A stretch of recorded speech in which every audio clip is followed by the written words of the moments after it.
Okay, folks, happy Easter. It is Easter Sunday, and this is the latest installment of the Dan Time podcast.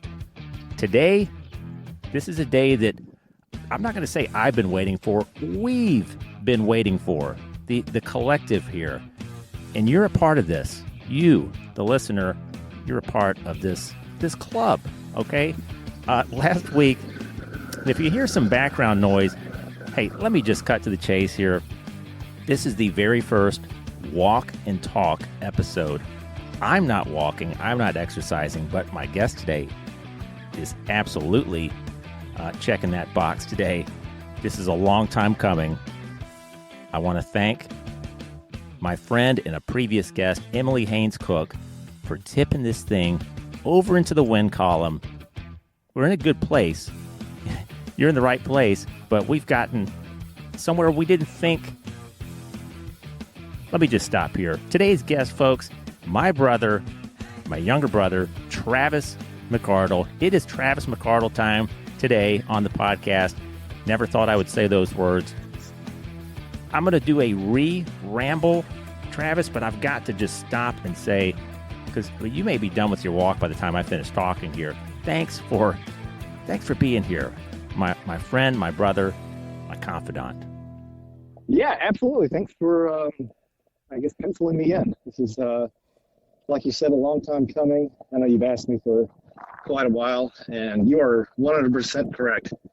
It was our old friend Emily that put the little, what's the word, the thing in your ear, thing in your brain, whatever it may be. And that's where we are. And that was quite the intro. I've literally been walking for 3 miles through the first half of the intro.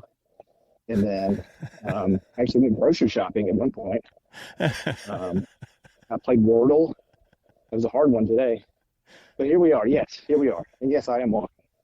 It's the only way I can actually have 30 minutes or an hour. I actually penciled in 7 hours. So if you want to go the full tight 7, we can do that. You're in a similar situation with the kids at home, and when you're inside the house at the same time that they are inside the house, you can't shake them away. You can't get them off of you. No. There's always a request up to and including a demand for either various resources, various nutritional products, food, and how is that going? I guess you're past some of the just immediate needs from your oldest boys, but in general, you're pretty well needed. Yeah, I mean, for the most part, our youngest is 5, but Robin and I have subscribed to the mantra of hungry people don't stay hungry for long, and if you withhold, sandwiches and milk and cereal, they'll find a way. So Well, we've trained them through neglect, so to speak. Okay, I can't endorse that, but listen, Travis, Robert was the first. Folks, let me jump ahead of something here. There is no nepotism going on with this podcast. This is not Travis taking away somebody's at bats. I want to be very clear that sometimes you got to give the people what they want, not what you want. Like in my position here, it's time to give the people what they want, and what they have wanted for months now is Travis McArdle, my brother. Who are these 3 people that wanted me to come on? I don't understand. Because I'll tell you, it's really unfortunate that I had to follow your previous guest, Dan Winkler. Is that right? Winkler? Yeah.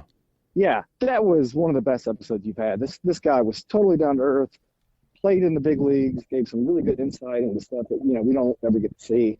And I'm not gonna lie, I was a little nervous this week, saying, "How am I gonna follow that?" I thought it really was the most appropriate slot for you to come in at this point, and not so much episode 9 or 16 or something. But yeah, I think it's who else could I plug in other than you? And look, the people here, I think there's something, Travis, about somebody who is as elusive as you are, who is kind of a tough get. A lot of That's on times, purpose. a lot of times I'll call you on a Tuesday or something, and everybody knows, the message you get while you hear the ringtone and then the message comes through. I'll call you back, and it's that automated response that that other person just tapped that suggested response because they're busy. This is a busy guy. Right. This is a busy brother of mine that just can't always get Busy on the brother. phone. Okay. Yeah. I'm just a busy little brother. So we do connect. We do have great conversations, and we have had for decades now. But you've got a lot going on, and to even line this up, this took some strategery to get us on the phone. And it did, and I just want to be above board here and shine light on this process. We're about 30 minutes past due. I won't call it unprofessional. Some people would. I'm not saying that. I was waiting, piddling around the house, if you will, just kind of moving things in the kitchen, not really accomplishing anything, just waiting for the phone to ring. And eventually, at long last, it did. And here we are. I don't blame you. I'm just stating my feelings. Okay, well, listen, let's jump ahead a little bit here. We were talking yesterday. I had an experience that I think a lot of people go through. If you've got kids, you go to birthday parties, you need to show up. And if you have children, you have to host these parties. So we were texting about it yesterday. I had to take the kids to a birthday party down the street. We walk down there. I don't know if anyone else, I think this goes on more than people talk about, but do you ever go to a birthday party and the adults who are putting on this event, they just barely acknowledge that you were there, mom or dad, that you don't know each other. I get it. We've never spoken. The conversation is not as easy for everybody, but I was not greeted. I had to greet. I was not offered a chair. I had to go bring a chair from my yard. I was not offered to come inside the house. That wasn't mandatory, but wasn't offered a beverage. I wasn't even told when we were having cake. And I was just hanging around, watching the kids with the same fixed and sometimes genuine grin that you might have at the playground. You're standing around some other adults and you're just watching your kids, and it's nice. But have you experienced that? And I've got another part of that question, but it's a two-parter. Okay. I wanted to get your thoughts on just the birthday party stuff. What if I made this? What if I made this the most unlistenable podcast? And I'm just like, no, this never happened. Never happened. Next question. Let's go. No, but being serious, yes, I have been a part of that catastrophe. It's horrific. You go to a party and you're not even greeted. You're not even told thanks. You're not even told where to put the gifts. And you're just sitting there. You're at a bowling alley, but you're not bowling. You're just sitting there. And it's tough. And everybody's just watching the kids. And I love my kids, and I do like kids, but when they're at a party, they're not that interesting. It's not, it's hard to explain. I went to Allie's Easter party on Thursday, and she's 5, and all the other kids are 5, and all the tables are low. You're just standing there, towering above the children, and nobody's talking. And like, what are you supposed to do with your hands? What are you looking? Allie's just, interested in her cupcakes. But I guess back to your point, I think as the host of the party, you should just, make it a point to just acknowledge everybody and say, hey, thanks for coming. How you doing? I don't know. I think on the totem pole of problems in the world, it's probably not that high up. But I realize that a child's birthday party, if you're an adult and you've got a 5-year-old, and you're the type of person you don't go out much, you don't engage with people socially, you're just not. And I'm fine. I am completely fine with all walks of life, all different types of people. But a birthday party is an imposition that you will not escape if you're a parent. So you've got to put it on. You got to come up with a theme, perhaps, and got to set a time and a date and a place, and you got to be there. Yeah, But some people just, that's about as far as they take it. There's not going to be, hey, how are you doing? What's your name? I'm Steve. What was that accent? How are you doing? I'm Steve. I'm Steve. Who's Steve? Okay. Moving along. Anyway, we got to acknowledge the University of Alabama. Now, I talk about UAB on the podcast. That's my alma mater. I do root for the Tide. I did not go to Alabama, but I am an Alabama fan, and admittedly have not watched much basketball this year. But Travis, got to get your thoughts on the Tide reaching the Final Four last night. It is absolutely incredible. Myself and my oldest Michael and middle son Joe all stayed up and watched it. I've followed, Bama basketball. It's not like football, where football is life. Basketball is just kind of in the periphery.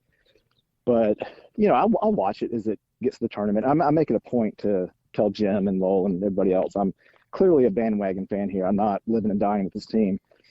But I've seen us lose so many times in the Sweet 16. I remember, I think it was 1990, we lost to Loyola Marymount. It was like a layup at the end, and it was just heartbreak. And then we finally made it in 2004, and then we swiftly got, beaten in the Elite Eight. But to get to the Final Four, it probably doesn't mean as much to me as other people that, absolutely follow Bama basketball from first tip to the last second. But it's just cool to just watch something like that last night and say, I never thought in my lifetime I'd see Bama in the Final Four. And real quick, you mentioned a second ago, you didn't go to Alabama. I didn't go to Alabama. I did go to Shelton State for a couple semesters, which is in Tuscaloosa. I lived on campus at Alabama.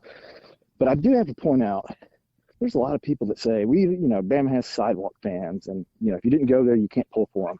But what do you tell somebody when their earliest memory of college football is sitting in their dad's lap when they're 8, watching Bama play Texas A&M? Mm-hmm. Am I not allowed to be a fan of that team because I didn't necessarily go there? So yeah, I think it does help if you didn't go to the school, but you can say, hey, I remember the Mike Dubose years in football. Oh, yeah. I remember Coach Franchione. We met Franchione, and if you can kind of speak to some of those drier periods or whatever you call it, the mediocre seasons, and you've been around, you just haven't been a Bama fan since 2008 or 9. Right. Yeah, I think it's going to be difficult for a lot of fans, I guess, younger fans moving forward because, my earliest memory is Bill Curry, 1988, 89, and then getting into the Stallings years and then watching us win a national championship, and we were just, winning all the time.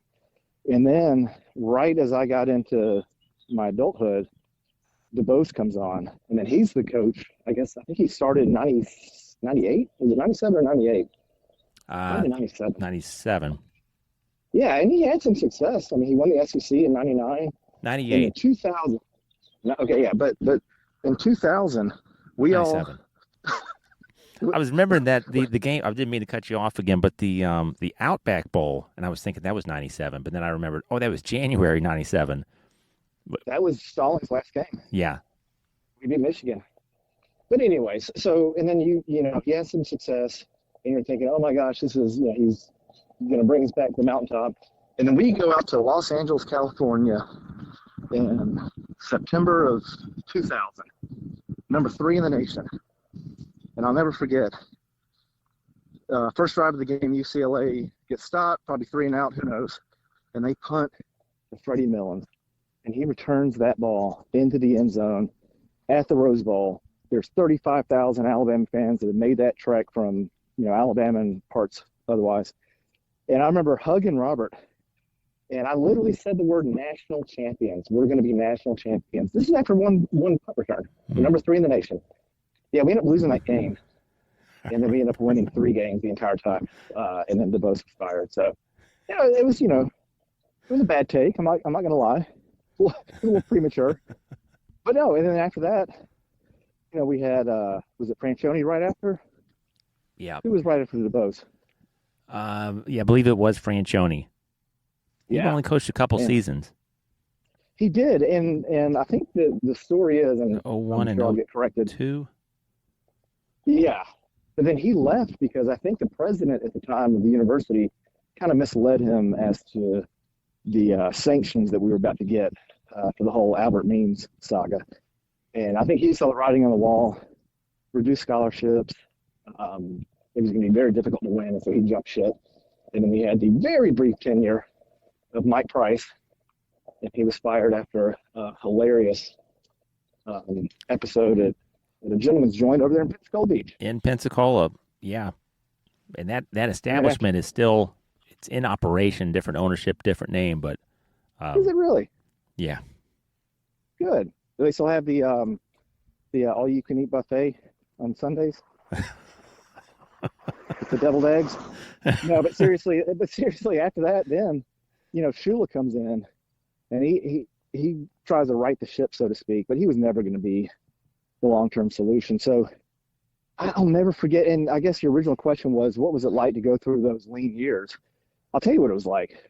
Every game, Mississippi State, South Carolina, whoever it was, this is the first time since 1954. This is the first time, whatever it may be. All these records were just falling. And then I think people stopped rushing the field after beating us because it just wasn't a big deal. We were just, middle of the road at that point. Mm-hmm. And I will never forget, Paul Feinbaum announced Rick Rodriguez is going to be the new coach. And I called our father that night. This is 2007. And I said, I'm happy we have a coach because it went on forever. And I said, I just wish that we would have gotten Nick Saban because his name was getting floated. And then the very next day, the whole deal fell apart and we had no coach for like a month. And then Mal Moore, however he did it, and I know that they've written books and everything about it, but man, whatever Mal Moore did literally transformed the university, the city, program. By getting Saban, it was one of the biggest gets of all time. It's just simply incredible. Yeah, and he wasn't going to get back on that plane from Miami, I believe as the story goes. He couldn't return back to Tuscaloosa without Saban. No. And even getting Saban, it wasn't guaranteed that it was going to be what it was. Now I'm looking back on it. But just the fact that he was able to convince Saban to leave the NFL, think the ultimate goal has got to be the NFL. That's the top tier, Yeah. And to convince somebody you need to leave this and come back and come down a step is just, again, it's just remarkable. And, Mal Moore, his legacy will live on forever at Alabama. Just wonderful. Yeah, the power of persuasion of one man. I wanted to ask you a question here. We talked about it a little bit, but the next generation and their ability to converse and be persuasive, express themselves, kind of have these long, open-ended conversations. Do you have any concern really about the current generation, or do you think that they're going to come out of the shell, out of the old tech shell, and be just fine when they're 30-something, 40-something, and talk like we have over the years, and Uncle Mike, and some of that ribbing, and just the way that we've grown up? Do you think that is getting lost a little bit, or is it we should maybe pump the brakes on our worries? Oh, this is perfect. I tell you what, the way I see it, this generation, no, seriously, I get so irritated with every generation looking backwards, or I guess forwards at the new generation, and saying these little whippersnappers, they're just no good for nothing. These long hair, and they don't have any work ethic. It's like, no, every generation complains about the newer generation. It always happens.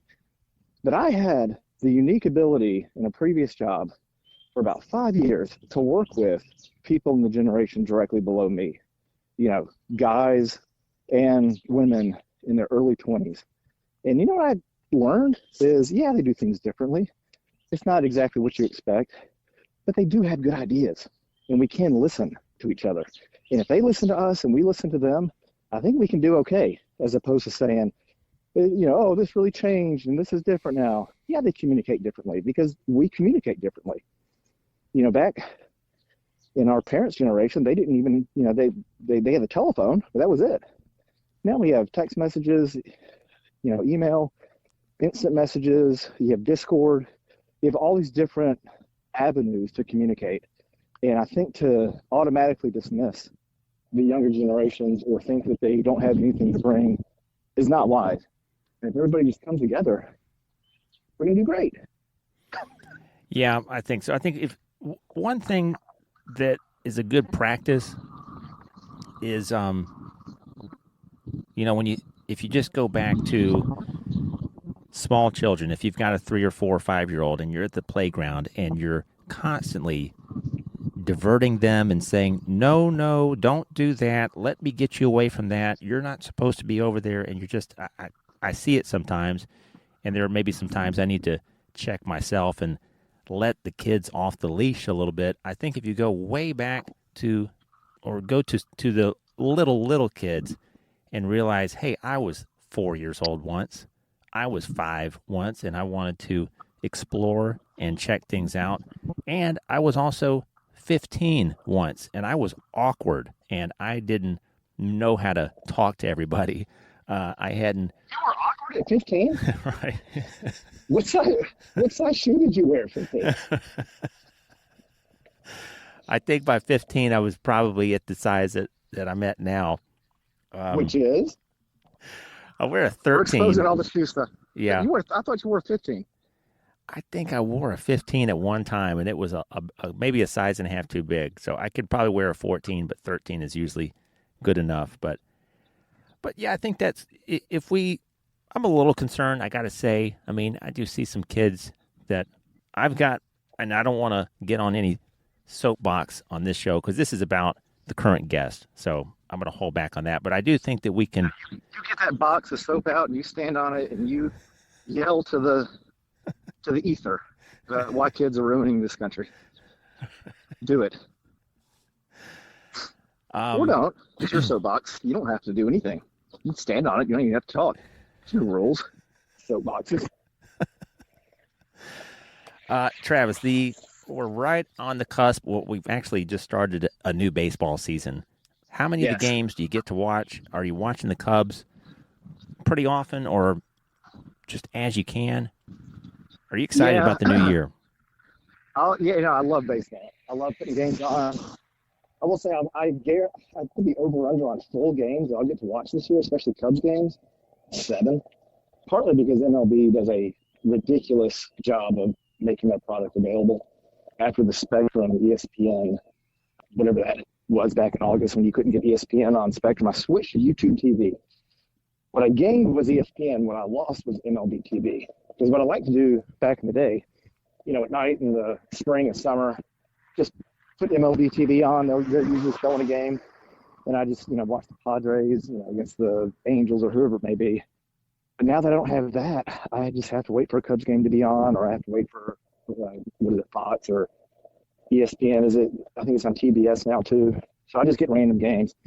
But most games I do get to see are Braves games. And I've never been a Braves fan.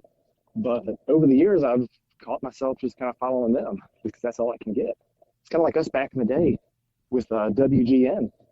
We were born in Chicago, but I think WGN being available after school and catching the Cubs games and Harry Carey, that really helped kind of cement that fandom. And it's kind of happening to me with the Braves right now. But I mean, I'll always be a Cubs fan. But yeah, so I would watch it if I could, but MLB just does not make it easy. I don't want to spend $300 for the season pass. Yeah, I sure miss WGN. That was the best. I loved Harry and Steve. Harry and Steve, yes. Really, I remember when Joe Carter was the color man for a season or two. I loved when he was on there. Bob Brenly. A lot of people didn't like Chip Carey. I was generally okay with Chip. Lynn and JD. Lynn Casper took me a few years. Not that I didn't accept him, but when Harry passed away in 98, at that time, I'm about 19 years old, and you knew that you were listening to an old man, even when you're like 15, 16, 17, and that he's not going to be around forever. But it was this weirdest thing with Harry Carey that I I didn't. What made him so special? Harry kind of made you just forget about the outside world, which not that other announcers don't, but you couldn't wait to hear what he was going to say, how he was going to describe something. He had little jokes that you never hear anymore. Right. And but he was from a different era. Like, you just can't have that type of broadcaster, I don't think, anymore. And I hate that because, I mean, all the announcers today, I know there's several in our text chain that like to complain about the announcers, and I just don't ever hear them. And that's the thing, is I can't complain because I'm not listening to them, really.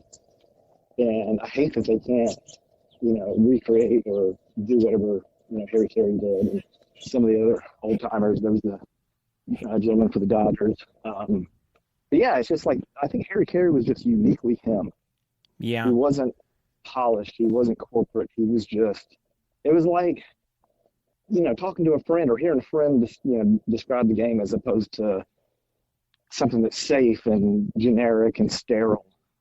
Yeah. And if you look at the landscape now, anybody who is the play-by-play man for a Major League Baseball team, you can't get you simply cannot get to that position with Harry's personality in 2024. You can't let it rip, Right. let it fly. You got to be pretty buttoned up to just get to that level. But not to say that there's not some great talent out there. But Harry, as a kid, it was just what the doctor ordered. He was funny. He was exciting. I mean, the home run calls, just the base hit calls. I mean, the way that he would say base hit, and I'm not even saying it right, but it was, wow, it was like a bolt of lightning. But anyway, I forgot what we were talking about. Yeah, the Cubs and no clue. WGN just coming home, turning on the TV, and we grew up when the Braves, you could go to TBS for the Braves and WGN for the Cubs. Right. Travis, I got to ask, your favorite Cub player, I don't want to say of all time, but just when you think of who's my favorite guy in the Chicago Cubs, past or You present, can say all time. It's okay. You can say it. all-time favorite Cub. David Bodie. What he did in that game, it was bases loaded. Cubs were down 3-0 in the bottom of the ninth.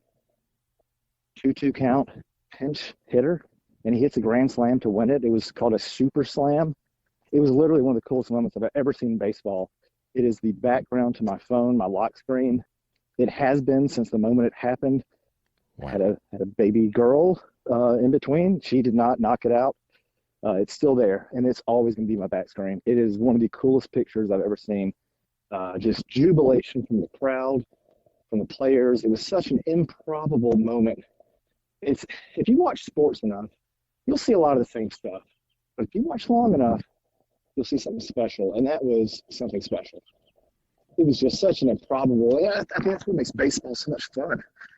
Is every pitch matters. Every pitch is a 50-yard field goal. In football, you get a first down, get a catch, go out of bounds. But baseball, every swing can change the outcome of the game. It's crazy. It's the only sport like it. David Bodie, August 12th, 2018. Yeah. Allie was born in November, so she would have been a few months earlier. She would have been a lot screen. I love her to death, but she hasn't hit a super slam. It Just is a 5-year-old girl that I love tremendously. I want to watch it again now. I know, and I need to send you the picture. You can make that the background of this podcast, because it seriously is one of the coolest sports pictures I've ever seen. Him rounding third, his arms outstretched. You see, I think Javi Baez and others. I think there's just all the Cubs from that team, and they're all just at home plate, just exuberant. Cannot believe that this has just happened. It's just incredible. And he's forever your hero. Forever. I guess him or Sean Dotson. I don't want to hear after that story. I don't want to hear a him or it is David Bodie. Who was the Andre Dawson? His batting stance.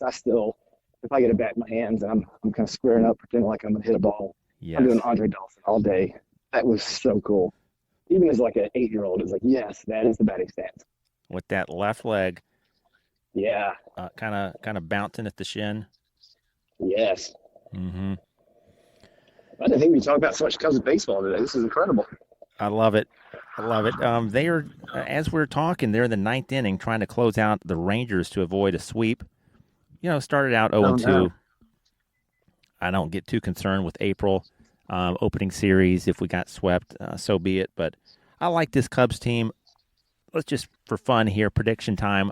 I like the Cubs to claim I'm going to say the second wild card this year. Not win the division and not be on the edge either. I think that we're going to, by mid-August, end of August, we're going to hang on to that second wild card. Maybe be in line for the first and slip a little bit, but that's what I think.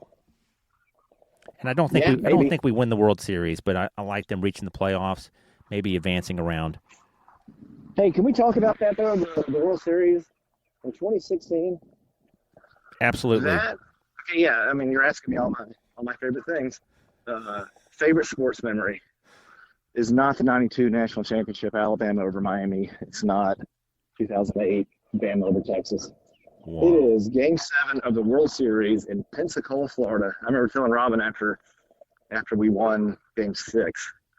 In one of those games, my power went out. I had to listen to it on the radio. It was the Eddie Vedder game. I think he did the seventh inning stretch. It might Yeah. have been Game 5.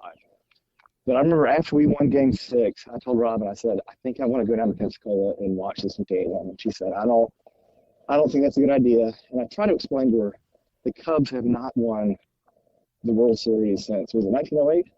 1908. Yeah, and this is 2016, so we're talking about 108 years.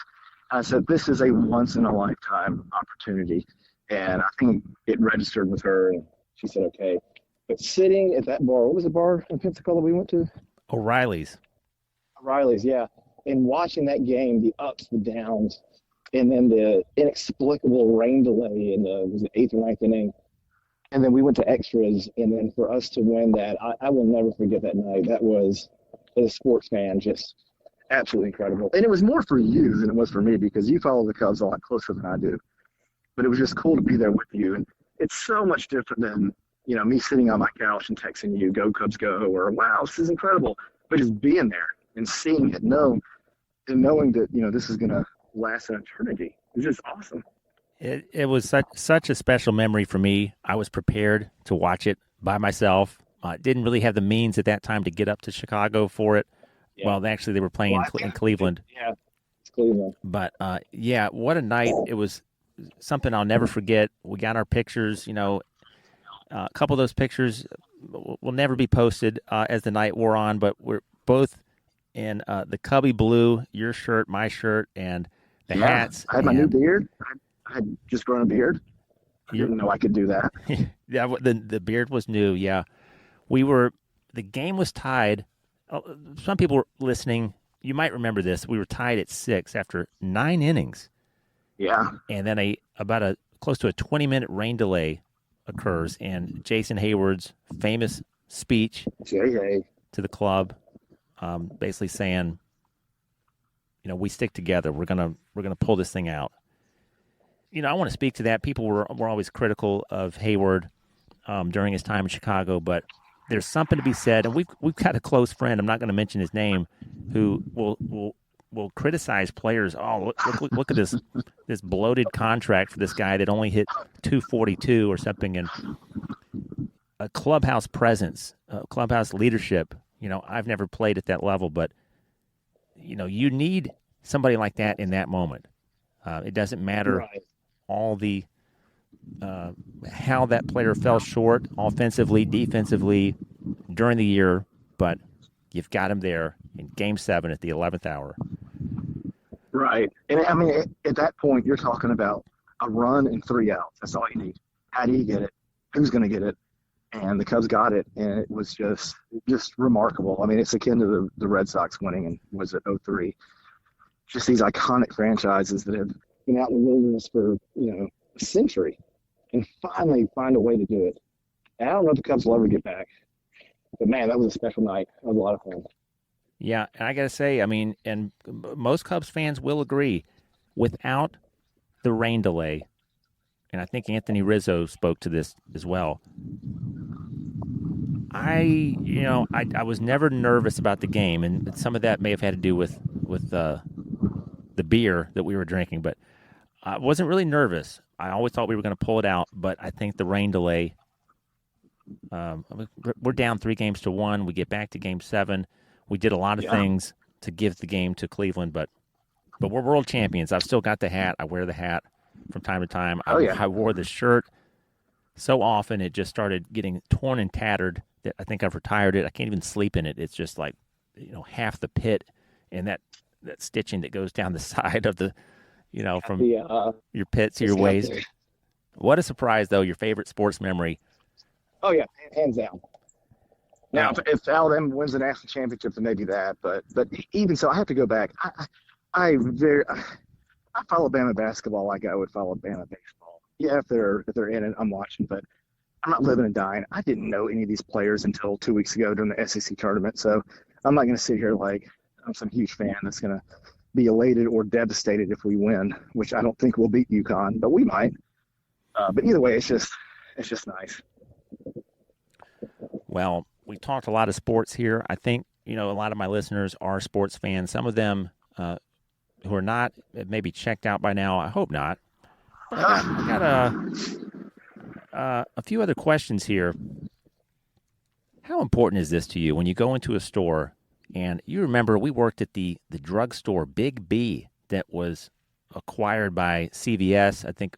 Hold on. It was acquired by Revco first. Revco and then CVS. Revco actually initiated a hostile takeover. I remember this. Yeah. It was a really interesting, learning experience. The drugstore wars of '97. Yeah. Classic.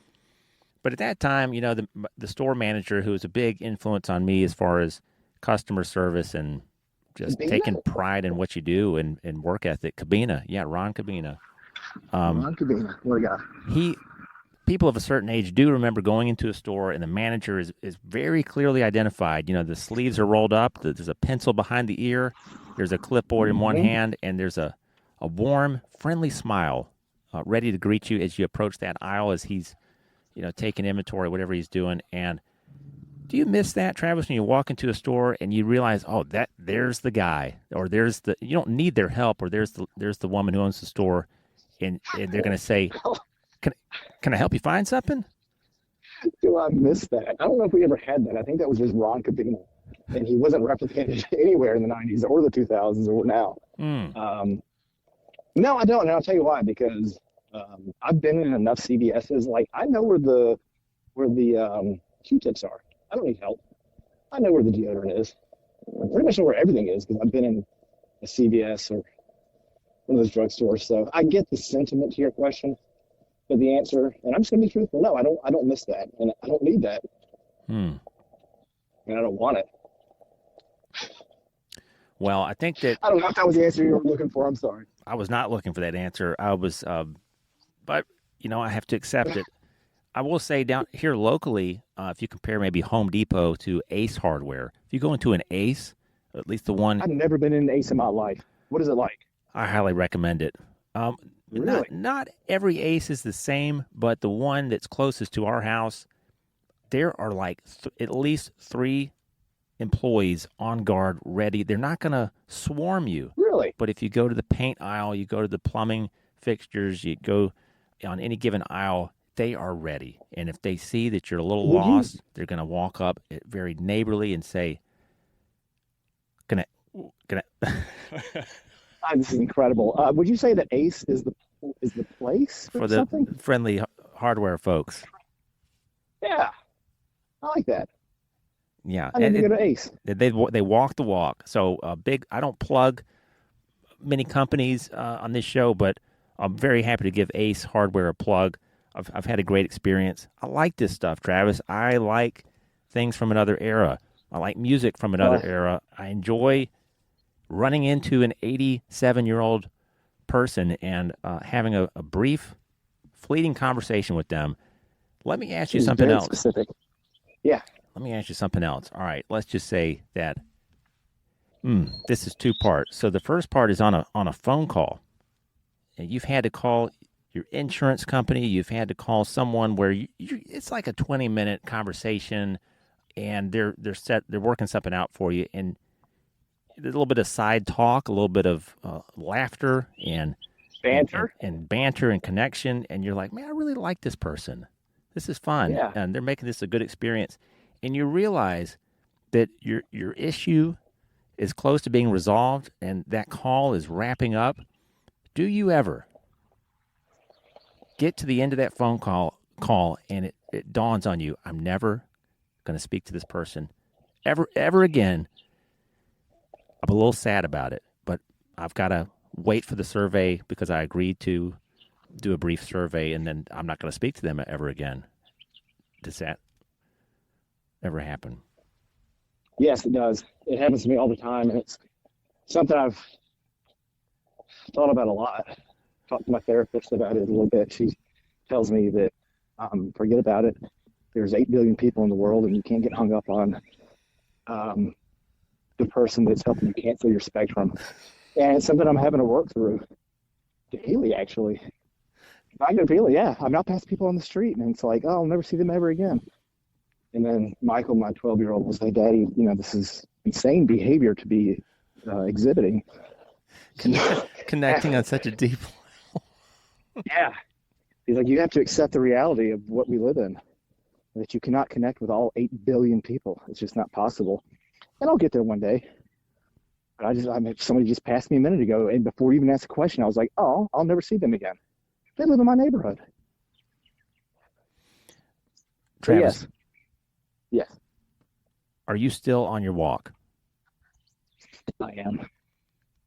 This call has been going on for close to an hour, but you were walking prior to the start of the call. How? Probably at 5 miles now. 5. If we're doing an hour, yeah, probably 5. You want to talk about walking? I do want to talk about walking, and you've been on some hikes, and this is something that you're a few years into. You really enjoy, not just getting the steps in. I mean, that's important, but it's more about. I don't want to put words in your mouth, but just self-exploration and what? What? Self-exploration. I love it.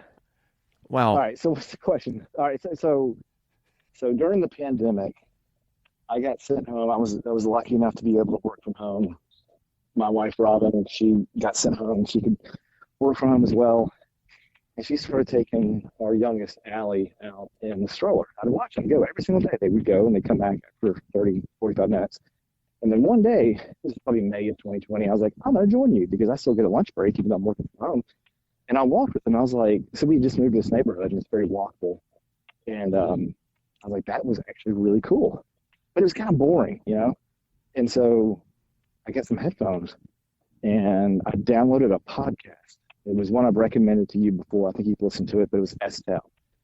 And I'll never forget, May of 2020, S-Town. every day I would put on this podcast, S-Town, which is still to the day the best podcast I've ever listened to. And it's not like a traditional podcast. It's more of a auditory documentary. Mm-hmm. But either way, I recognized at that moment I can exercise because I tried to run. I got plantar fasciitis. I tried to do the exercise bike. I got bored. Tried to do the stair stepper, and that thing's a nightmare. I never want to do that again. But I found what worked for me was just getting 10,000 steps a day. Sometimes you get more, but if you just put that goal at 10,000 and then put the headphones on, listen to a podcast, listen to a book on tape, wherever it may be, it was a way I could, take a break from work, get some exercise in, and also be entertained at the same time. And, for some people, they want to do the rower, or they want to run, or what. It's like you have to figure out what works for you. And walking doesn't work for everybody, but it works for me. And after once I really got serious about it, I ended up losing like a hilarious amount of weight. It was like 40 or 50 pounds. I mean, it was just insane. And then I've kept it, for 4 years now. If I just walk 10,000 steps a day and kind of watch what I eat, I'm good. Wow. So that's my journey. Well, I mean this sincerely. I commend you for sticking to it. This was not just a fleeting exercise for you. This was something that you're committed to. You'll probably be doing this the rest of your life. Oh, yeah, forever, without a doubt. And I have a treadmill at home that I use when it's dark or if it's bad weather. How much waving do you do as a walker to passersby? Yeah, it's a struggle. I'm not going to lie. It's expected. It's awkward. I wave to everybody, but I usually wear sunglasses, so I don't even look at them. I'll just wave and assume they wave back. Just go through the motions, Yeah. It's part of the game, man. I'm telling you. If you're gonna be a walker, you got to be able to walk the life. There's, because Vivian, I take her to and for some folks, I apologize. Some of this may be getting a bit dry, but No, this is compelling. There are some faces and some people that I know in this other neighborhood where her caregiver lives, and I see them every morning or every afternoon, and we don't do the waving anymore because I've been seeing them for years. And talking to you, I just realized they don't wave because they're seeing 30 or 40 of me, like all these different vehicles. You can't just constantly be. If there's like a line of 3 cars, I'll often wonder, is that third car going to be like, they're just waving at everybody? Because I'll wave and then stop and wave and wave. But no, it's just exercise. It's getting outside. And it really took the pandemic for me to figure it out. I've been trying for years to get something that would actually work for me. And this is the only thing that I can do consistently that I enjoy. Yeah, I get to listen to podcasts. Like I listen to more podcasts than probably the normal person, and I'm going to listen to this one now on an infinite loop forever because it is me talking to you and to myself. And it's hard to explain, but I've kind of ruined podcasts for myself now. But I've never been on a podcast. This is the first time. Well, it's exciting. And you have international listeners? Absolutely. Where's the farthest somebody's listened? What country?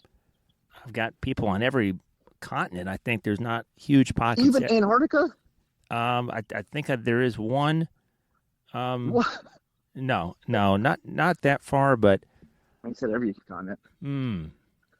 I mean, Australia, New Zealand, Eastern. Yeah, you've had some Australian guests too. Yeah. So that's cool. There's people everywhere, and some folks I hear from, and I'm thinking, what? I'm glad this is interesting. I don't always feel like I talk about topics that are near and dear to everybody at every corner of the globe, but we're doing something right. Can I tell you something, and to your listeners who are going to listen to this, and hopefully I'll be at a certain number that only I know. This is one of the few podcasts, I'm not just saying this because you're my brother, but I listen to a lot of podcasts, and all the podcasts I listen to are sports or they're politics, but it's like famous people that have 1 million followers, and they're interviewing other famous people or comedians or whatever, or sports stars. This is the first podcast I've ever listened to where you talk to a tax assessor from Trussville, Alabama. And some people might scoff at that and say that's boring, but it's like a slice of life that nobody is reaching out to. And then you get singer-songwriters, you get comedians, you get friends, you get family. And it's just like it's like an every person's podcast where you can just learn something. And I don't have to like a certain genre of music that the person does, but I can at least hear their story and hear their experience and their struggle and what they, what kind of goals they have. And I just think it's fascinating. So I'm going to go ahead. You give a lot of praise to your guests. I'm going to go ahead and turn the praise back on you and say, you're the best. Wow. I'm speechless. You're speechless, aren't you? Yeah, of course you are. I really appreciate that. That's what I aim to do is, this is a weekly podcast every Sunday. Sometimes, as you folks have seen, it's the wee hours of Monday morning, depending on my schedule, as we say here in the South. Yes. Who was that? Was that Principal Jeffries from Central? Central? Really, any man above the age of 52, if you live in Alabama, Georgia, Mississippi, Tennessee, you're going to hear Skedju. And they just drop the LE and just hang on the U and let it ride out. And yes, I like it. I mean, we could go on about the Southern dialect, which is so funny. We're from Alabama, obviously born in Chicago, but raised in Alabama. And I'm sure I'm going to listen to this or hear parts of it and be like, I sound so country. I don't feel like I do, but it's infectious, just that accent. It is. I'm really, we were born in Chicago, but I'm glad when I was a kid, I was like, why do we have to move from Chicago? I mean, I could go to the Cubs games if that ever happened, but it's a a different experience. I'm glad that we grew up in. What's going on now? Are you making a crack in the ice? Oh, I just got back home. Okay. Yeah, I just got back home. I'm about to start cooking here in a minute. We're gonna have steaks for Easter. It's a Easter tradition. But I'm good to keep going. Hey, we got 6 more hours. I already told you. I've cleared the schedule. We're gonna go to like midnight. All right. So whoever's listening to this and you're on your way to see your in-laws and it's another 5 hours on the road, you are in luck. We're going to carry you all the way there. Yes. No. I think we should just start reading the dictionary at some point. Like we gotta like burn some time somehow. All right. I do have a question. This is pretty important. When you go through your sock drawer and you've just got, I'm having a big problem with this right now. I don't know how it started. I don't know how we got here, but I've got a variety of socks, of dress socks for the day, and I am having an impossible time pairing up 2 socks of, the style and the ones that I like, the ones that I really like. I'm just thinking, where is that other one? I've got the first one in my hand, and I can't find that other green sock, and I'm thinking, well, never mind. Let me move on. And so I pick up the blue one, and I'm thinking, okay, where's the other blue one? Where is it? And I can't find it. So I'm moving on, and I do this about 6 or 7 times, and then I think, what has happened in my house? And I just grab something, a pair of socks that are horrible, or not horrible, but just way down the line of what I'd prefer to wear. Where do they go? And is your sock drawer? Wait, hold on. You just asked me where the socks go? Yeah. Right. That took 20 minutes. That was the biggest setup for where do the socks go. Well, that's the question. All right, I'll give you a serious answer. Big Sock makes a variety pack of 6 or 12 socks. Each sock is just a little bit different, right? I'm sorry. You're always going to lose them. Did you just say like big agriculture, big sock? Yeah, it's a thing. Big Sock exists. I guarantee you, publicly traded sock companies, there's got to be one. They do this on purpose because they know the more variations of socks that they make, the more likely you are to lose them. So if you were to go to Costco and buy up a jumbo 48 pack of all blues, you're going to be fine. Costco is going to make a little bit of margin, but the real Big Sock, they do make all these different variations where, like, I'm in the same boat as you. I literally cannot find a matching pair of socks to save my life. Now, luckily, I work from home, but we do go into the office. It's every second and fourth Tuesday of the month, and so it's always in the back of my mind. It's my daily struggle is, what am I going to do in 2 weeks when the office is calling and I got to be there, and I've got gotta look the good. blue striped socks and the black striped socks, but I don't have the pair of blue or the pair of black. It's a real thing that I have to deal with, and it's bad. When you've got a pair that you're especially fond of, you've had them You're since. You're going to edit all this out, right? Are you going to edit all this out? Because this is okay. Watching paint dry. Seriously. Moving along. Okay. I feel like I had a better question here. Books that you've enjoyed in the past, or do you have a book that you're reading now? I want to kind of throw a disclaimer in here. I can't believe that I never asked this question. I think I don't want to put people on the spot. A lot of guests, I'll give them all right, hey, we're going to discuss favorite movies, music, podcasts, and just think of some stuff before we get started. But I never ask about books, and I really should, because I love them. And what you got going on now, or book that you really love? Yeah, I don't have any books right now. I don't get a lot of time, as you know, as a father of 3. I don't get a lot of books. Oh, heavens. Yeah, that's Joe. I don't get to read a lot of books. I used to before I had kids. I love to read books. One of my favorite authors is Chuck Palahniuk. He wrote Fight Club. He wrote some other phenomenal books. Rant was one of them. Lullaby. He's a very kind of counterculture type author that writes just bizarre stories. If you've seen Fight Club, that's a very strange unique story. But I loved his writing.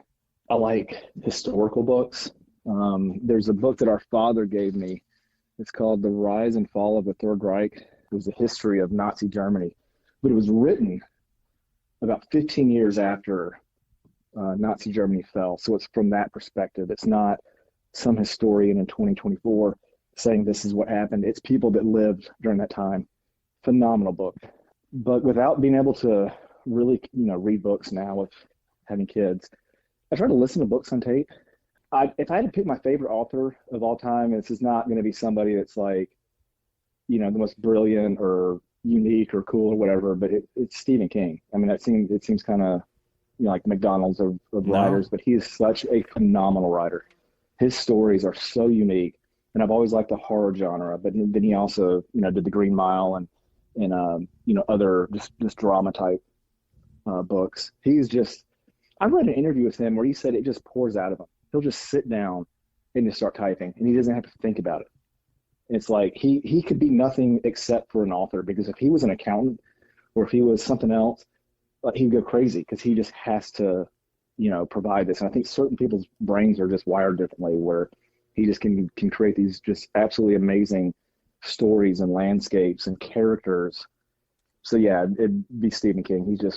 His short stories are phenomenal. It's not even a long read. It could be basically a chapter of a book, but it's still just a phenomenal short story. He's got tons of short story books out there that I've really enjoyed. What about favorite movie of all time? Do you have an all-time favorite? Absolutely, and it's been my favorite movie since I saw it. People walked out of the movie theater when I was watching it. I went there with our father and our brother Robert, and I don't know if they liked it, but There Will Be Blood with Daniel Day-Lewis is by far my favorite movie of all time.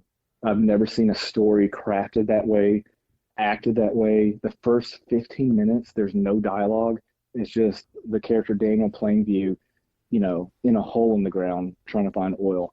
And they talk about character actors, but Daniel Day-Lewis is probably my favorite actor. He's not been in my favorite movies, but just a guy that just completely commits and will never be typecast as a character. Every movie he does is just phenomenal. And even though There Will Be Blood is like probably 3 hours long, I've never seen a movie before or after like that one. And it will be my favorite movie until something surpasses it. I've got to rewatch it now. And I'm not recommending it to everybody. I'm not saying that you would like it or everyone should like it. It's just mine. And a lot of people took a lot of, umbrage with the fact the name is There Will Be Blood, and it was a very slow, plodding type movie, and there was no love interest. But I think people did miss the point a little bit, because it was all about a man's pursuit of greed and money, and his love interest was oil and money, and that was the other side. But again, a lot of these, your favorite music, your favorite book, this is just me. And I know a lot of people don't agree with the things that I'm interested in, and I'm okay with that. At the end of the day, if music or movies or books bring somebody happiness, even if it's a Judy Blume book, then good for them, Let people enjoy what they want to enjoy, and don't knock people for their opinions on what they think's cool. I might like There Will Be Blood, and somebody might like, what was it, Paul Blart Mall Cop, that movie that's just silly, and that's fine. So again, I don't like to knock people's interest, be it pop music or sitcoms, or something like Designated Survivor. I knew that was coming. I was setting that one up. I did finish the whole entire series, and that show was absolutely hilarious. I've never seen one FBI agent go into so many warehouses alone every time, never having any backup. It was the biggest national security threat to the entire nation, going after one person in a warehouse. How probable would that administration and just the way that certain policies or orders were carried out? And I'll tell you, it's crazy how quickly the country forgot that the entire Congress was killed. And immediately the political divisions crept in. It was like, Jesus, like they literally, like one of our own, I'm sorry, spoiler alert, it was that businessman over there in Texas or Tennessee, wherever it was. But yeah, so I've seen the show The West Wing that was on that was on NBC, and Designated Survivor is The West Wing on steroids, where they still like had the issue of the day. We want to do infrastructure. We want to do this or that. And then, oh yeah, by the way, there's a bioterrorist, threat that's going to kill 50 million people. Every single episode. I've never seen such chaos in my entire life. It was insane. Like the country could not physically get through the day if these threats were looming at every, step of the way. It was outrageous. The most outrageous show I've ever seen in my life. And I know I said that people can have their opinions and whatever. It was the most absurd show I've ever committed. And I watched it just because I know you watched it and I want to say that I'd watch it too. But Daniel, that was a chore to get through that thing. Well, I think I stuck through it because of Kiefer Sutherland. I thought anything he's going to be a part of, I'm in. President Strickland? Yeah. They killed his wife for no reason. You know that, right? Like, that made no sense. It did. It really didn't. She was a great actress. There was probably some sort of contract negotiation, but her death made absolutely zero sense. But I know that, your loyal listeners aren't here to hear about Designated Survivor. Well, maybe they are. What about, and we probably need to wrap up here, but yeah, 4.5 hours left. What would you rather, it's one of those nights you haven't gone to the grocery store when you should have, and you're scrambling, you don't have much to go on, and you need to eat something or feed somebody. You got two choices. So you got a perfectly good package of Ballpark Frank hot dogs, and you've got to microwave either one of these. So a fresh hot dog, or a 2-day-old slice of Little Caesars. The oven can kind of whip it into shape a little bit, but you can't do that. You got to use the microwave. What are you eating? The Ballpark Frank. Just kind of take the knife and cut some little slits in it so it doesn't explode. Can I not cook the hot dogs on the stove? Like, I had a skillet. I can just do that, right? Or was my stove inoperable at this point? Am I really hard up or like, oh? You don't have much time. You've got to be somewhere. Got to be somewhere. I could just not eat and just wait or get something when I'm out, like a honey bun. But yeah, all right, I'll play along. I'm going hot dog all day. Little Caesars is, when it's hot and ready, it's fantastic. When it's 2 days and not ready, it's trash. It is the worst pizza I've ever had reheated.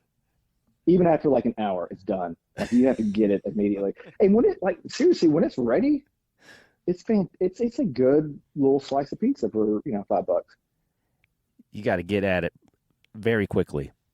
Maybe Yes, even on the way home. Yeah. Oh man, back in my larger days, I'm not proud of this, but I housed an entire Little Caesar's large pizza. I was driving to Mississippi for a work thing. It was the Super Bowl. It was the Saints versus the Colts. Remember when the Saints won? Yeah. I literally ate an entire large Little Caesars on the way to Mississippi. Oh God. How'd you feel? It was good. Huh? No, we'll talk about it. How'd you feel? Let's just say half an hour later. Didn't feel good at all. I felt terrible. I felt like I just ate an entire large Little Caesars pep. Like, it was bad. This is back in the days when I was a little bit heavier, and I would say that I ate recklessly. Anybody that can down an entire large pizza obviously needs help, and I found out how to do it. Can I really real quickly just tell you a funny anecdote about a point where I knew that I needed to make some changes? I've told the story before. I don't know if I've told you, but I'm probably about maybe 165 right now, 5'9", so just normal. I got up to 210. I don't have any business being over a deuce. Let's just say that much. No business. I was driving. This is back years ago. Before, I think we didn't have kids yet, but I was literally driving to Burger King, and I had a pants-on shirt, had a belt. And, the belt broke It literally was hanging on for dear life, and it broke, snapped in half. And most normal people are like, okay, let's just go, get a salad and call it a day. This is, life talking to you at the moment.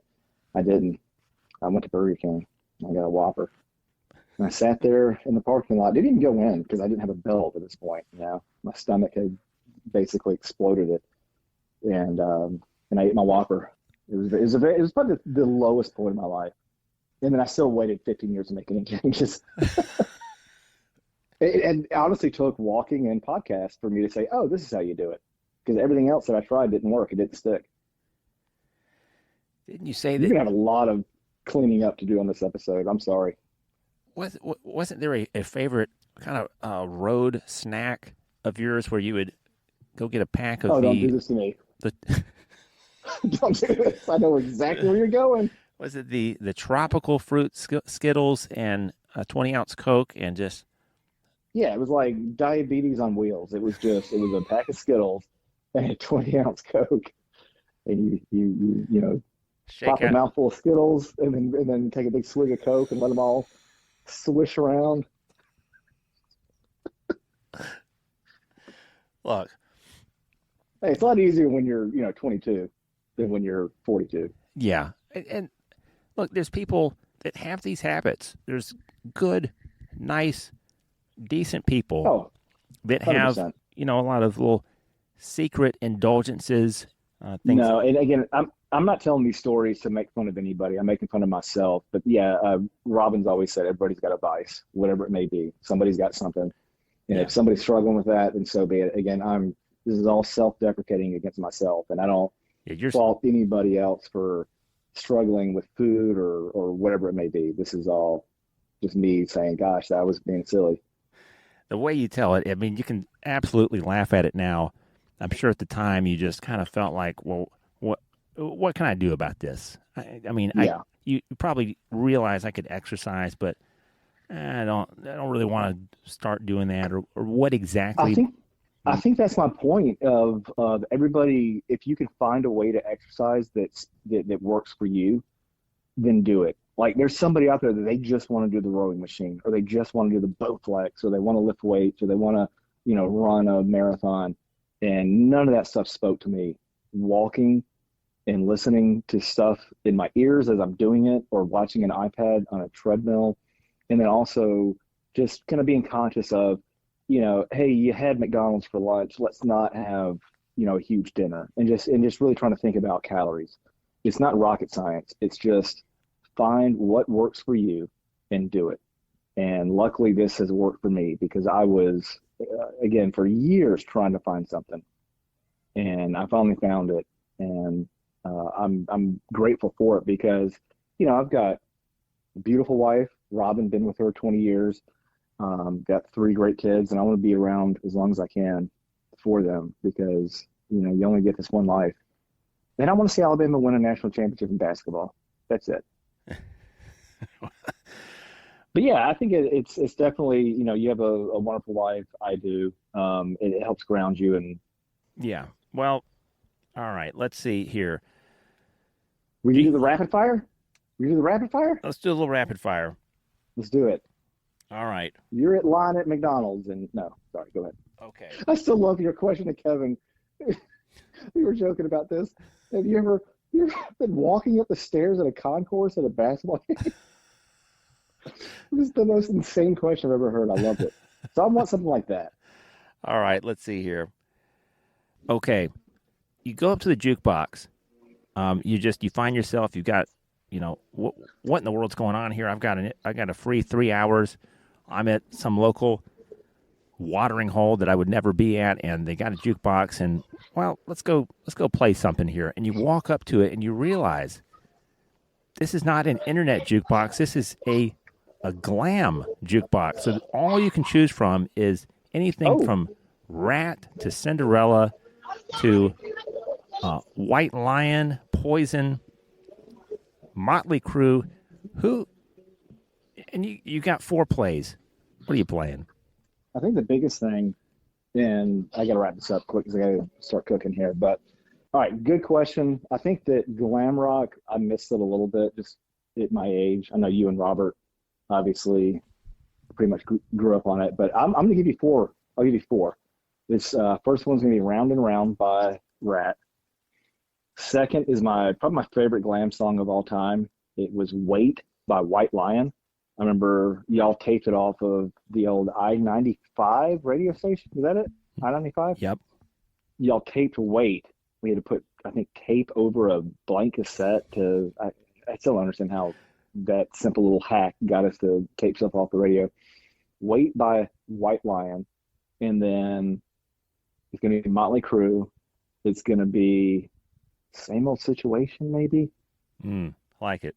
And then it's going to be Gonna Make You Sweat by, no, just joking. If I got to go Poison, probably Nothing But a Good Time. I know that's easy. Maybe Love on the Rocks. That was a fun song. I love that one. I'm just not that well versed in, I mean, I know the glam metal. I've heard it my entire life, but it was never my thing. I grew up with Rage Against the Machine, nu metal, and that kind of stuff. But I always did appreciate the glam rock and all that kind of stuff. It was a cool time in music. One final question. There's so many we'll have to get to for another episode, Travis, but do you ever miss the last flip phone that you had and just the way that it felt in the pocket, the way that it felt when you flipped it, and just the functions, the functionality, or are you fine? I do miss it, and I was one of the last holdouts. I'll never forget, you got an iPhone, I believe it was a 4. It was the first iPhone that you got in the family. Yeah. And we were at the beach. I think Robin was pregnant with Michael. And I remember taking your phone and playing with it, and I was just like, it's just not for me. And you and Jim both had iPhone, he probably didn't have an iPhone at that time, but he had a smartphone. And y'all were like, you need to get one. And I'll never forget, and this is a tip for sales jobs or people in sales, it's how is this going to benefit me? And this is not a knock on you at the time or Jim or anybody else that had one, but everybody was like, you got to get a smartphone. And I'd say, why? And people would say, oh, well, it can do this and it can do that. It can do whatever. But nobody ever once asked me, what do you want a phone to do for you? And if somebody would have said, what do you want a phone to do for you? I would have said, well, I'd like to have GPS on it. I'd like to listen to music on it. I'd like to do X, Y, and Z. And so I fought it for the longest time. I didn't get my first iPhone, I think was a 6. And I think the craziest thing about smartphones, and especially Apple, it is insane how they were able to create a product that's going to basically rope people in for their entire life. And I'll give you a really quick story. Me and Michael, my oldest, 12, he was going to get a new phone for Christmas, and we had to go to the Spectrum store. And we walked in, he was trading in his old iPhone 8, and we had to look at new phones. And he immediately found one. It was the iPhone 14 or 15, whatever the newest one is. And then we had to go to the kiosk and talk to the lady and get everything set up. And it always takes forever when you're doing this stuff. And I'll never forget, we're sitting there, and I looked at Michael and I said, Michael, you know what's crazy? Like, we did not look at any other phone but the iPhone. It was the only one we looked at. And that, as a company, Apple, to get somebody like myself, and now first with you, and then you got me and our family, and now my kids, like, we're not looking at Android, we're not looking at anything else, and this will be forever. I think it's absolutely incredible. You're right. You're at 100%. It doesn't even cross your mind. I think some people make the switch. I don't know what the percentages are, but I can't imagine doing it. No, and I think the biggest part of it too is Apple Music. I think you can get Apple Music on other phones. I'm not sure, but I don't even want to know. Like, Apple Music, I use it every single day of my life. I put it on the car. Every album is immediately accessible on that Thursday night at midnight, whenever it drops. All the apps that they have, everything, like, it's just, I don't have an Apple computer, and I will never have an Apple computer. I'll have a Microsoft computer or a, HP computer, whatever it may be, but I will always have an Apple phone. I don't like it, but it just is what it is. Last question. Okay. Robin's giving me this thing. Don't put that in there. Good timing. How happy are you or indifferent are you about one of the biggest global cultural phenomenons, Taylor Swift, and her current beau? Let's just say that they last a while. I mean, it seems like there would probably be an end date, but the guy she's with now is... What are you talking about? Travis Kelce. How tickled are you? How delighted are you that a guy named Travis is filling that role here in 2024? Maybe they die old together. Maybe this thing lasts another 8 months. But how does this make you feel? Are you attached to it?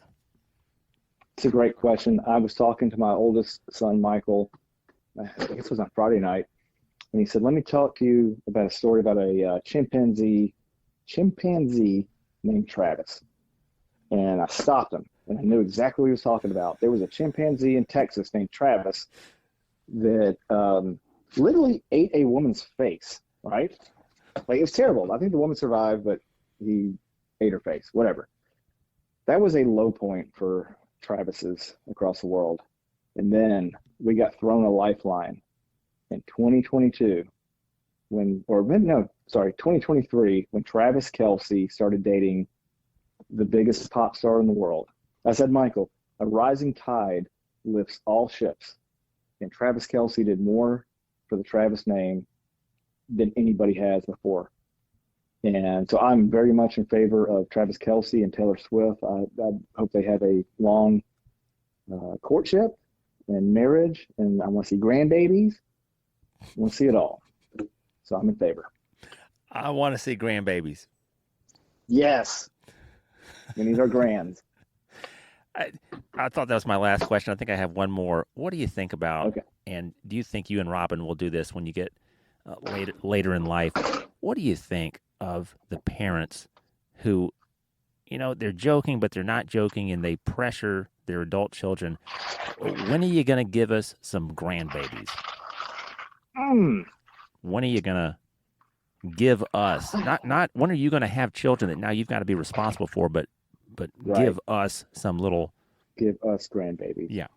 I think it goes back to our discussion on generations, and I think you got to have some grace for the older generations because they're, getting older in years, and, they raise their own kids. And I think there is a certain pull toward, you want grandchildren because it's not only who doesn't like, babies and toddlers and, kids, but it's also a legacy for them.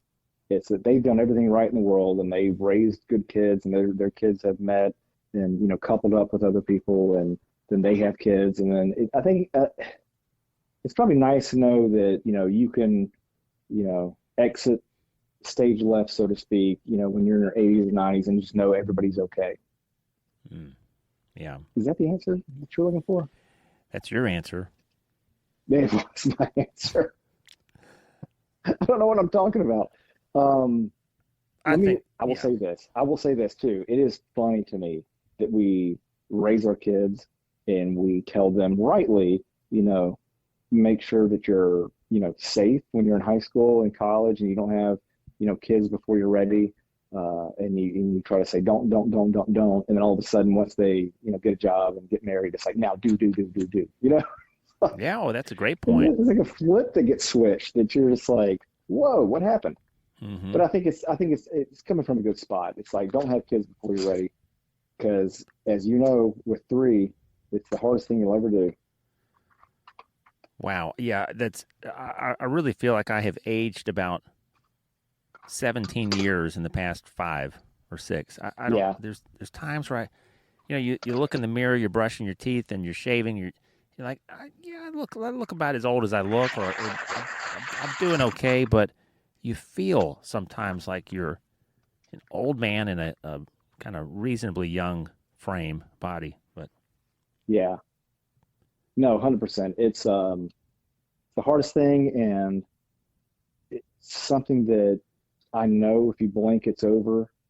but when you're in the middle of it, it's still hard.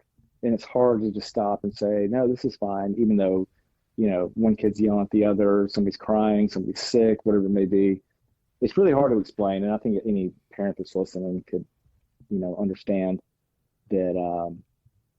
I want them, I want my children to, I've always said this, when they grow up and they still want to initiate contact with me, and maybe that's a phone call, but maybe for them that'll be a text message or something. But if they want to do that more than me having to try to pester them and saying, hey, when are you coming to see me? Or hey, what's been going on? I haven't talked to you in a month. If my children still want to reach out to me unprompted, then I'll feel happy. And that will be, and maybe probably more importantly, I want my children to be close with each other. And right. That's probably what brings me the greatest joy is when we get all of them together and we take them somewhere or they're playing, and it just reminds me of what we had with me, you, and Robert as little kids. Yeah, and 100%. And so, absolutely. And I think about this a lot. I'm going to be gone at some point. Robin will be gone, and all these kids are going to have each other. Michael, Joe, and Allie, they're going to have each other, and they'll be like, our father and our aunts and uncles and all the cousins. And at some point, we'll be in a picture commemorating, Easter 100 years from now, and someone will say, "Who was that person? Who was that person?" Mm-hmm. Well, we have waited. Yeah, let's see, about 5 months into the Dan Time podcast, and we have, folks, thank you so much for sticking it out here. I hope this has been entertaining. But Travis McArdle, my brother, we've gotten the first appearance in the books. There will have to be a second.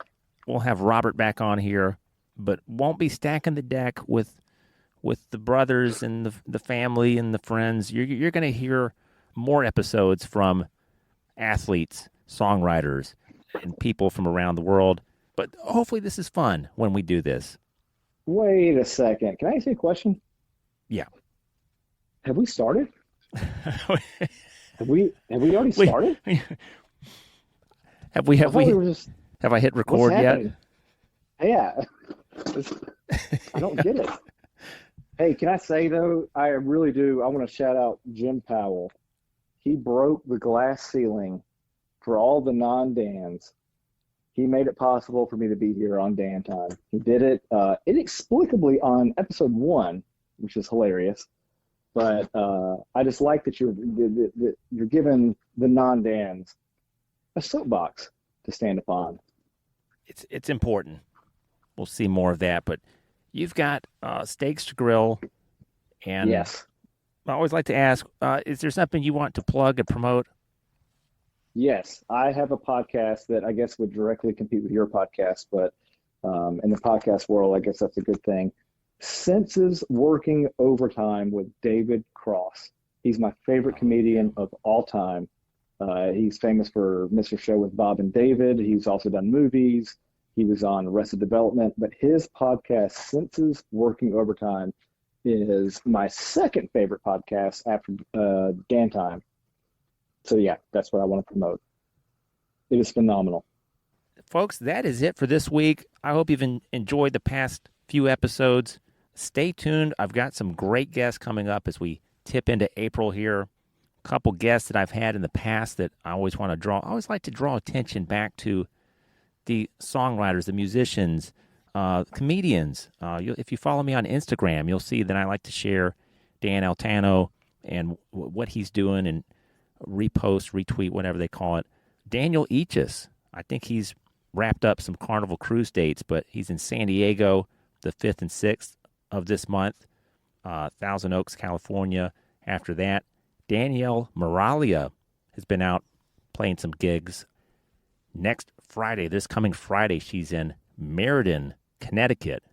On the 8th in Wakefield, Massachusetts. I'm just looking at my handwriting.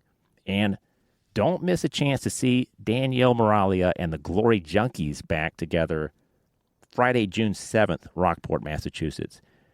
That's wow, we covered a lot here, Travis. And one final, because we can never wrap up these shows. Mm-mm. It's been The 2 hours. We got 5 more to go. Let's go. All Keep right, going. quickly here. I want you to speak to the work from home community, and maybe some of us who don't understand it. We don't imagine you people to be as happy as you are. Are you quite pleased with working from home? Do you miss not? How do you feel about it? Do I miss the water cooler talk and the, hey, how was your weekend? No, I love it. I'm working from home. I'm here when a contractor has to be here. If your kid's sick, I'm here. If your kid's out of daycare because it's Good Friday and they're closed, I'm here and I can get work done. I love it so much. I think more people should be able to do it. It's extremely efficient. When I was in the elevator industry, I worked from home during the pandemic, and I sold more working from home than I did when I was in the field. So I think that there's a disconnect with companies and the amount of resources they've spent on real estate and offices, and they feel a need to bring people into the office. But I think you can get just as much work done, if not more, if you're working remotely. I mean, the technology with Zoom and other video conferencing, Microsoft Teams, it's really hard to explain until you do it. But we've been able to do it. I mean, our father worked from home in 1994, so that was 30 years ago. It's not a new concept, and I don't know why it's very controversial, and I don't think it has to be. What an episode! I'm so spun around. I don't know what we did, what we accomplished, what we talked about. Was it? You never editing until 2:30 this morning. You know that, right? Yeah, right. I'm looking at this, an hour 46 until I decided to trim some things, but it's gonna be like 15 minutes. Yeah, right. All getting cut. Cut it all. Okay, everybody. Remember. Bye, everybody. This is Travis McArdle's first appearance on the podcast. My brother. Remember to, whether it's a brother, a friend, Here you go. cultivate Keep your going. friendships, Go. strengthen your friendships, and have a laugh with somebody today. Don't try to solve the world's problems or fix your vices today or lose the 40 pounds that you need to lose and your belt's about to snap. Don't just, get a plan together, but find a way to just laugh with somebody or laugh with us here on this podcast. Hey, I love when you had Jim on a couple weeks ago. He's like, dude, just stop. Yeah, he was walking me off the stage. If you got a brother, if you got a mom, if you got he literally named any group of people. Get that home bonded. Get your termite bond renewed. Don't let that thing lapse. Yes. Okay, what an episode. Folks, have a great week, and we will see you next Sunday on the Dan Time Podcast. I always forget, but if you're on social media, look up, it's at Dan Time Pod, Instagram, X, Facebook, and YouTube. Trying to get a little better about the YouTube version. Some of these podcast episodes do have a video component. Many of them do not, but some do, and I'm actually working on getting some more video uploaded, so stay tuned to that. Make sure you subscribe to those channels. Okay, Travis, have a great rest of the evening. Thank you. I have one last question. Yeah. Can I be your guest next time? Next week, folks, Travis McArdle's the guest next Sunday. And can I just be your permanent guest? We just do this every Sunday. We have reached the end of the Dan Time Podcast, and we're changing the theme next week, so hope you've enjoyed it. Trav time. Yeah, Trav time. That's all she wrote for this week. All right. You guys have a great week, and we'll see you next Sunday on the Dan Time Podcast. Thank you, Travis. Bye. I'll talk to you next Sunday.